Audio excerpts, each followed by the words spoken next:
بسم اللہ الرحمن الرحیم۔ السلام علیکم ڈیئر اسٹوڈنٹس، وقار ارشد آپ کا بایولوجی ٹیچر۔ آئیے آج کا لیکچر ڈسکس کرنے کے لیے موو کرتے ہیں وائٹ بورڈ کی طرف۔ Dear students, recall your memory.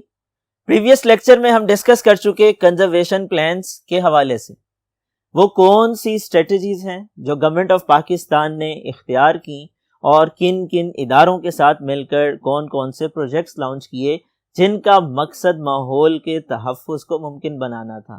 یہ تمام تفصیلات ہم ڈسکس کر چکے ہیں۔ پاکستان کے اندر حکومت پاکستان نے نیشنل کنزرویشن اسٹریٹجی لانچ کی، اسی طرح سے واٹر سینیٹیشن پالیسی ڈیولپ کی، اسی طرح سے WWF کے ساتھ مل کر world wide fund for nature کے ادارے کے ساتھ مل کر مختلف پروجیکٹس لانچ کیے۔ ایوبیا نیشنل پارک اس کی مثال ہے، highland watershed management اس کی ایگزامپل ہے۔ ڈیئر اسٹوڈنٹس، یہ تمام پروجیکٹس جو کہ حکومت پاکستان نے لانچ کیے مختلف اداروں کے ساتھ مل کر، ان کا مقصد ماحول کے تحفظ کو ممکن بنانا تھا۔ اس کا مقصد ماحولیاتی وسائل کے تحفظ کو یقینی بنانا تھا۔ اس کا مقصد قدرتی وسائل کی بقا کو ممکن بنانا تھا۔ ڈیئر اسٹوڈنٹس، لوگوں میں آگاہی پھیلانا اور پانی کی صاف پینے کے پانی کی فراہمی کو ممکن بنانا، نکاسی آب کے نظام کو بہتر بنانا، ویٹ لینڈز کو اور ان کی مینجمنٹ کو امپروو کرنا، واٹر شیڈ مینجمنٹ کو بہتر بنانا، یہ تمام مقاصد تھے کنزرویشن اسٹریٹجیز کے، یہ تمام مقاصد تھے ان پلاننگز کے، ان پروجیکٹس کے جو کہ لانچ کیے گئے گورنمنٹ آف پاکستان کی طرف سے مختلف اداروں کے ساتھ مل کر۔ Dear students, next topic dengue ہے۔ ڈینگی ایک معروف لفظ ہے جو پچھلے کچھ عرصے سے پاکستان میں بہت زیادہ پھیلا ہے اور پاکستان کے ساتھ موجود ممالک یعنی سری لنکا اور انڈیا کے اندر بھی یہ بہت زیادہ پھیلا ہے۔ ڈیئر اسٹوڈنٹس، ڈینگی کیا ہے؟ ڈینگی دراصل ایک وائرل ڈیزیز ہے، وائرس سے ہونے والا انفیکشن ہے اور یہ آپ کے بلڈ پر اٹیک کرتا ہے۔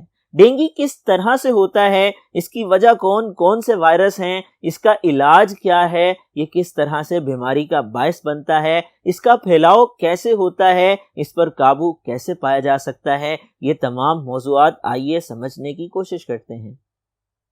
ڈینگی، ڈیئر اسٹوڈنٹس، ڈینگی کے بارے میں شارٹ کویسچن ڈیفینیشن کی فارم میں پوچھ لیا جائے تو آپ یوں لکھ سکتے ہیں: it is a viral infection, virus سے ہونے والا یہ ایک انفیکشن ہے، کریکٹرائزڈ بائی فیور جس میں بخار ہو جاتا ہے، and spread through a mosquito اور یہ ایک مچھر کی وجہ سے پھیلتا ہے، کالڈ ایڈیز ایجپٹی، اس مچھر کو ایڈیز ایجپٹی کہا جاتا ہے۔ ڈیئر اسٹوڈنٹس، یہ جو مچھر ہے یہ اس کا سائنٹیفک نیم ہے ایڈیز ایجپٹی۔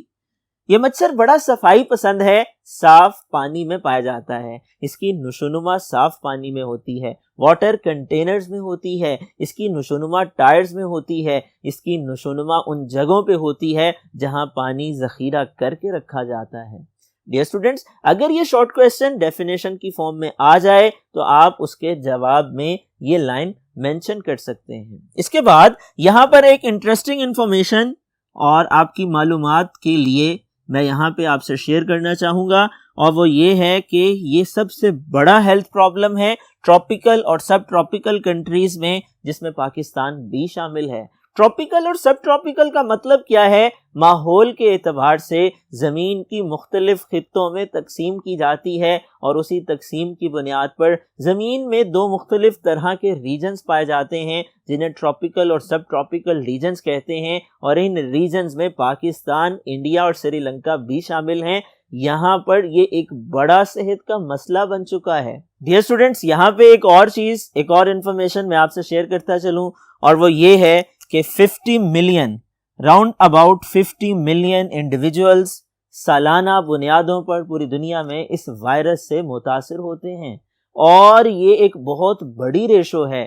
50 ملین انسان جو ہر سال اس وائرس سے انفیکٹڈ ہوتے ہیں پوری دنیا کے اندر۔ یہ محتاط سرویز ہیں جو کہ عالمی ادارہ صحت یعنی WHO نے کیے ہیں۔ ڈیئر اسٹوڈنٹس، اسی طرح سے 25 بلین لوگ ایسے ہیں جو کہ رسک فیکٹرز کے سامنے ایکسپوزڈ ہیں، جو کہ رسک پہ ہیں، آن رسک ہیں، جن میں یہ انفیکشن سپریڈ کر سکتا ہے۔ آئیے وائرس کے بارے میں، وائرس کی ٹائپس کے بارے میں اور بیماری کی سپریڈنگ کے بارے میں، اس کی ٹریٹمنٹ اور کنٹرول کے بارے میں ڈسکس کرتے ہیں۔ ڈیئر اسٹوڈنٹس، وائرس جو کہ 4 قسم کا ہے، ان میں سے کوئی ایک بھی وائرس اگر اٹیک کر دے اور مچھر کے کاٹنے پر صحت مند جسم میں داخل ہو جائے تو انفیکشن ہو سکتا ہے۔ انفیکشن ڈیولپس ریزسٹنس، اور ہم نے ڈسکس کیا کہ اگر کوئی ایک وائرس اٹیک کر دے، ایک دفعہ سے ڈینگی کا مرض ہو جائے تو پھر اس کے لیے بقیہ زندگی امیون ہو جاتی ہے، امیونٹی ڈیولپ ہو جاتی ہے، قوت مدافعت پیدا ہو جاتی ہے۔ البتہ بقیہ 3 اقسام کے وائرس اگر دوبارہ اٹیک کرتے ہیں تو ان کے اگینسٹ امیونٹی نہیں ہوتی ہے۔ امیونٹی کے ڈیولپ ہونے کے لیے لازم ہے کہ ایک دفعہ وائرس کا اٹیک ہو، اور جب وائرس کا اٹیک ہو جاتا ہے، ڈینگی کا بخار ہو جاتا ہے، تو جس وائرس کی وجہ سے ہوتا ہے اس وائرس کے خلاف مدافعت پیدا ہو جاتی ہے، اور بقیہ وائرس اس سے مستثنا ہوتے ہیں۔ اگر وہ اٹیک کرتے ہیں تو ان کے اگینسٹ امیونٹی نہیں ڈیولپ ہوتی، یہاں تک کہ وہ بیماری کا باعث بنتے ہیں اور ان کے اگینسٹ بھی امیونٹی ڈیولپ ہو جاتی ہے۔ ٹرانسمیشن، ڈیئر اسٹوڈنٹس، ٹرانسمیشن کی بات کی جائے تو ڈینگی کے بخار یا انفیکشن کا پھیلاؤ دراصل مچھر کی وجہ سے ہوتا ہے۔ وہ ویکٹر کون ہے جو ڈینگی کے وائرس کو پھیلاتا ہے، متاثرہ شخص سے صحت مند انسان میں منتقل کرتا ہے؟ دراصل وہ مچھر ہے، وہ خاص قسم کا مچھر ایڈیز ایجپٹی کہلاتا ہے۔ Female mosquito byte infected person, یہ متاثرہ مچھر دراصل کیسے وائرس کو انٹیک کرتا ہے؟ یہ ایک متاثرہ شخص کو کاٹتا ہے، اس کا خون چوستا ہے، تو یہ جراثیم، یہ وائرس اس مچھر کے خون کے ذریعے سے جسم میں داخل ہو جاتا ہے۔ یہی مچھر then transfer infection to normal person, جب ایک نارمل انسان کو کاٹتا ہے، اس کا خون چوستا ہے، تو اس کے جسم میں وہ وائرس منتقل کر دیتا ہے۔ WBCs destroys when virus enters blood، جب وائرس خون میں داخل ہو جاتا ہے، یہ بلڈ کے اندر چلا جاتا ہے، WBCs یعنی وائٹ بلڈ سیلز پہ اٹیک کرتا ہے۔ ڈیئر اسٹوڈنٹس، یاد رکھیے گا، پریویس کلاسز میں ہم ڈسکس کر چکے ہیں، وائٹ بلڈ سیلز کا کام جسم کو مدافعت دینا ہے، جراثیموں سے مقابلے کی صلاحیت دینا ہے، اور اگر وائٹ بلڈ سیل ڈیمیج ہو جاتے ہیں، ڈسٹروائے ہو جاتے ہیں، نتیجے کے طور پر جسم میں مدافعت ختم ہو جاتی ہے، امیونٹی کا خاتمہ ہو جاتا ہے، اور میدان کھل جاتا ہے جراثیموں کے اٹیک کے لیے، انفیکشنز کے اٹیک کے لیے، بیماریوں کے حملہ کرنے کے لیے۔ Severe cases develops liver and bone marrow disturbance, dear students, اگر ڈینگی کا بخار شدت اختیار کر جائے تو گردوں اور جگر پر اثر انداز ہو سکتا ہے، اور اس کے نتیجے میں that leads to bleeding due to deficiency of platelets, خون میں پلیٹلیٹس بھی کم ہو جاتے ہیں، اور اس کے نتیجے میں جسم سے خون بہنا شروع کر دیتا ہے، خون کے جمنے کا عمل ممکن نہیں ہو پاتا ہے، مسوروں سے اور دانتوں سے اور ناک سے خون آتا ہے، اور خدا نخواستہ کوئی زخم لگ جائے تو اس زخم سے خون کے بہاؤ کو روکنا مشکل ہو جاتا ہے۔ ڈیئر اسٹوڈنٹس، ٹرانسمیشن کو سمجھنے کے بعد یہ بات آپ کے ذہن میں بیٹھ جانی چاہیے کہ دراصل ایک ویکٹر ہے جو کہ مچھر ہے، اور اس کی فیمیل ہے جو کہ اس کو پھیلاتی ہے، ایک متاثرہ شخص کو کاٹتی ہے، اور کاٹنے کے بعد جراثیم اس کے جسم میں آ جاتے ہیں۔ یہی مچھر جب صحت مند انسان کو کاٹتی ہے، یہ فیمیل ایڈیز ماسکیٹو جب صحت مند انسان کا خون چوستی ہے تو پہلے سلائیوا انجیکٹ کرتی ہے، اور سلائیوا کے ذریعے سے یہ وائرس صحت مند انسان میں منتقل ہو جاتا ہے اور وائٹ بلڈ سیل پہ اٹیک کرتا ہے، وائٹ بلڈ سیل کو ڈسٹروائے کرتا ہے، نتیجے کے طور پہ امیونٹی لاس ہو جاتی ہے، بیماریوں کا حملہ کرنا آسان ہو جاتا ہے۔ ڈیئر اسٹوڈنٹس، آئیے اب ہم ڈسکس کرتے ہیں اس بیماری کی علامات کو، اس بیماری کی سمٹمز کو۔ بیماری کی علامات میں سب سے پہلے بخار ہے، اس کے بعد فٹیگ، تھکاوٹ کو کہا جاتا ہے، ہیڈ ایک، سر درد کو کہا جاتا ہے، پین بیہائنڈ آئیز کا مطلب آنکھوں کے پیچھے درد کا ہونا ہے، مسل اینڈ جوائنٹ پین کا مطلب مسل اور جوڑوں میں درد کا ہونا ہے، اور ریشز کا مطلب ہے سکن کے اوپر ریڈنس کا ہو جانا، الرجی کا ہو جانا، دانوں کا بن جانا۔ ڈیئر اسٹوڈنٹس، یہ وہ علامات ہیں جو ڈینگی سے متاثرہ مریض میں دیکھی جاتی ہیں۔ اس کو بخار ہو جاتا ہے، اس کے سر میں درد ہوتا ہے، اس کی آنکھوں کے پیچھے درد ہوتا ہے، اس کو تھکاوٹ ہو جاتی ہے، اور اس کے ساتھ ساتھ اس کے مسلز اور جوائنٹس میں پین ہوتا ہے، اور سکن کے اوپر ریشز ڈیولپ ہو جاتے ہیں، سکن ریڈش ہو جاتی ہے، الرجی ہو جاتی ہے۔ ڈیئر اسٹوڈینٹس، آئیے فردر ڈیٹیل کو ڈسکس کرتے ہیں۔ Dear students, types. ڈینگی کا بخار 2 اقسام کا ہوتا ہے، 4 وائرسز کی وجہ سے ہو سکتا ہے۔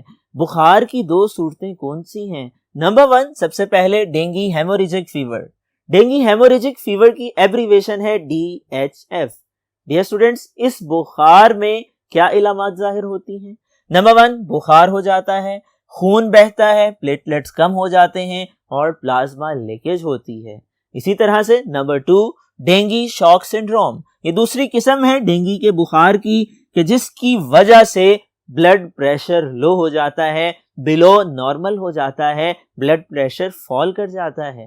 ڈیئر اسٹوڈنٹس، یہ دونوں قسم کے بخار ڈینگی کے وائرس کی وجہ سے ہوتے ہیں، اور وائرس کی 4 قسمیں ہیں۔ ہم آلریڈی ڈسکس کر چکے، یہ وائرس ماسکیٹو کے ذریعے سے سپریڈ ہوتا ہے، جس کا نام ایڈیز ایجپٹی ہے، اور اس مچھر کی فیمیل اس کو پھیلاتی ہے۔ ٹریٹمنٹ۔ ڈیئر اسٹوڈنٹس، ٹریٹمنٹ کی بات کی جائے تو ڈینگی کی کوئی ویکسین سٹل اب تک ڈیولپ نہیں ہو پائی ہے، البتہ ڈینگی کے پھیلاؤ کو روکا جا سکتا ہے۔ ڈینگی کے پھیلاؤ کو روکنے کے لیے اس مچھر کو، جس کا نام ایڈیز ایجپٹی ہے، اس کے لاروا کو تلف کیا جانا چاہیے۔ ضرورت اس بات کی ہے کہ پانی ذخیرہ کرنے والی چیزوں کو ڈھانپ کے رکھنا چاہیے۔ ضرورت اس بات کی ہے واٹر سٹوریج فیسلٹیز کو بہتر بنایا جائے۔ ضرورت اس بات کی ہے ہیلتھ سینیٹیشن کو ممکن بنایا جائے، حفظان صحت کے اصولوں پر عمل کیا جائے۔ ویسٹ ڈسپوزل، ہم اس کو کنٹرول کر سکتے ہیں، ڈینگی کے مچھر کے پھیلاؤ کو روک سکتے ہیں، وائرس کی سپریڈنگ کو روک سکتے ہیں اگر ہم فالتو مادوں کو صحیح طریقے سے ٹھکانے لگاتے ہیں۔ واٹر سٹوریج پریکٹسز، پانی کو ذخیرہ کرنے کی پریکٹسز کو بہتر بنا کر ہم اس مچھر کے پھیلاؤ کو اور اس سے ہونے والی بیماری کو روک سکتے ہیں۔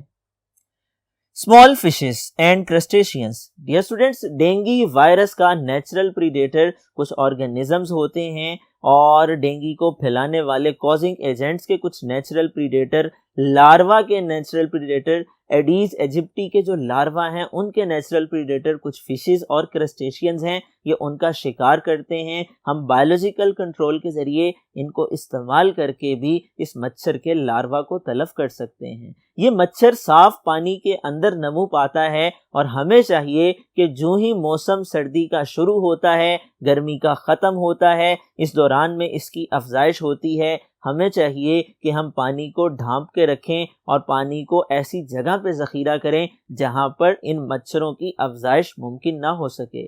ڈیئر اسٹوڈنٹس، یہ مچھر کنٹینرز کے اندر پھیلتا ہے، یہ مچھر کنٹینرز کے اندر نمو پاتا ہے، ٹائرز کے اندر نمو پاتا ہے، اور پلاسٹک کے بنے ہوئے ایسے کنٹینرز جن میں پانی ذخیرہ ہوتا ہے وہاں بھی اس کی پرورش ہوتی ہے۔ تو ضرورت اس بات کی ہے اس چیز کو چیک کیا جائے، پانی کو کور کر کے رکھا جائے اور کھڑے ہونے سے روکا جائے۔ بوقت ضرورت جہاں جتنی ضرورت ہو اتنا پانی ذخیرہ کیا جائے اور کور کیا جائے۔ ڈیئر اسٹوڈنٹس، یہ ڈینگی کا مرض کیا ہے، یہ کس وجہ سے ہوتا ہے، اس کا پھیلاؤ کیسے ہوتا ہے، اس کا علاج کیسے ممکن ہے، اس پر قابو کیسے پایا جا سکتا ہے، یہ وہ موضوعات ہیں جنہیں ہم نے آج سمجھنے کی کوشش کی۔ مجھے امید ہے یہ تمام ٹاپکس آپ نے انڈرسٹینڈ کر لیے ہوں گے، آپ نے ان تمام ٹاپکس کو اچھی طرح سے میمورائز بھی کرنا ہے۔ ڈیئر اسٹوڈنٹس، اگلے لیکچر تک اپنا خیال رکھیے گا۔ اللہ حافظ۔